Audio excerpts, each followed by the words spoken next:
চলচ্চিত্র নির্মাতাদের অন্যতম প্রিয় বিষয় দেশপ্রেম। মনোজ কুমার থেকে শুরু করে অক্ষয় কুমার কিংবা শাহরুখ খান, পর্দায় দেশপ্রেমের আবেগে জনপ্রিয় হয়েছেন অনেকেই। এবার সেই তালিকায় নাম লিখিয়েছেন বলিউড অভিনেতা ইমরান হাশমি।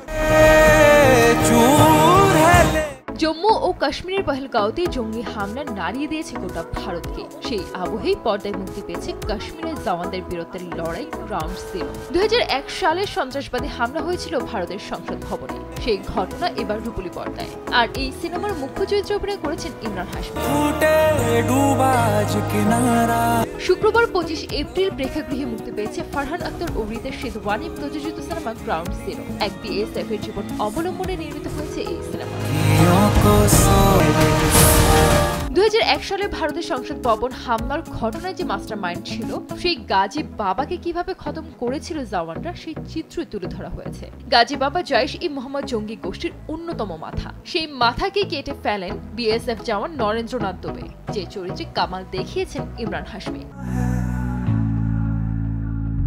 এই সিনেমা প্রসঙ্গে কথা বলতে গিয়ে ইমরান জানান, এ ধরনের সিনেমায় কাজ করার আগে আমি বুঝে নেওয়ার চেষ্টা করি উগ্র জাতীয়তাবাদ একে ক্রাশ করবে না তো। অভিনেতার কথায় গ্রাউন্ড জিরো একেবারেই বাস্তব কাহিনী নির্ভর একটি সিনেমা, যার সীমান্তরক্ষী বাহিনী নরেন্দ্রনাথ দুবের জীবন অবলম্বনে। 2001 সালে যা ঘটেছিল সেই সত্যই আমরা তুলে ধরতে চেয়েছি নাটকীয় বিনোদনের মোড়কে। নাটক এমনই যে সামান্য অতিরঞ্জন ঘটলেই ভারসাম্য নষ্ট হয়ে যায়।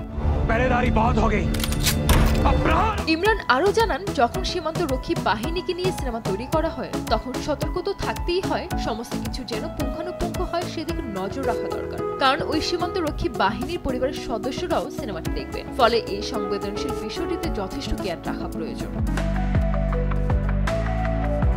এদিকে সিনেমাটি প্রেক্ষাগৃহে মুক্তির পর অনেক দর্শকই ফার্স্ট ডে ফার্স্ট শো দেখেছেন। শুধু দেখাই নয়, সোশ্যাল মিডিয়ায় শেয়ার করেছেন নিজেদের মতামত। সিনেমার প্রচার যতই জোরদার হোক না কেন, তার ফলাফল নির্ভর করে শক্তিশালী চিত্রনাট্য ও অভিনয়ের উপরেই। তাই সিনেমায় তারকার সংখ্যা এক বা একাধিক যাই থাকুক না কেন, গল্প কথা বলে, যেমনটা ঘটেছে গ্রাউন্ড জিরোর ক্ষেত্রে।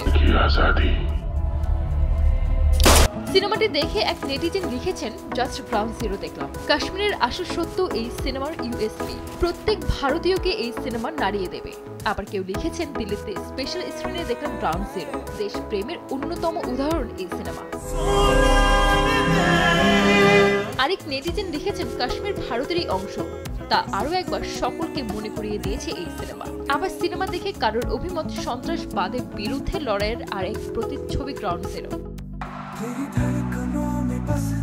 ভারতীয় অভিনেতা ও সমালোচক সিদ্ধার্থ কানন সিনেমাটি দেখার পর তার এক্স হ্যান্ডেলে লিখেন, কাশ্মীরের বাস্তবতা ফুটে উঠেছে গ্রাউন্ড জিরোতে, সত্যের গভীরে নিয়ে যাবে এই সিনেমা। 50 বছরের ইতিহাসে একজন বিএফএস জওয়ানের মিশন কিভাবে সফল হয়েছিল তার সাক্ষী থাকবেন দর্শক।